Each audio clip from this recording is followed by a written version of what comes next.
Inaasar panikul at supot daw daddy ko. Eh ikaw since birth di ka love ng mommy mo. Hindi mo ko kaya bro, yan ang tandaan. Lumayo ka na sa'kin baka ikay matadyakan. Kasar ka bro. Tignan nyo yung itsura niya, pikon na siya ngayon. Namamaga ilong mo pre, para siyang balon. Ano? Ikaw na ba'y napipikaon? Bibigyan kita ng isang green horse para na ipang shot mo doon. Joke lang yun, wala na akong alak na ngayon. Ha? Saan galing yun? Ano ba? Magtigil na nga kayong dalawa. Di kailangan yan kung siya'y mahal nyo talaga. Kailangan nyo lang talaga magbagong dalawa. Pagdating ng tamang oras, tadhana magpapasya. Di ka naman kasali. Doon ka nga. Yeah, feeling close?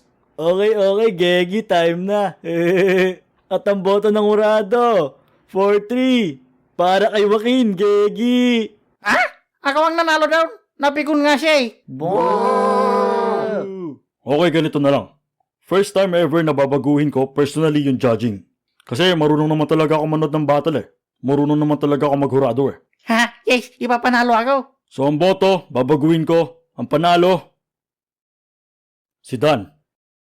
Ha?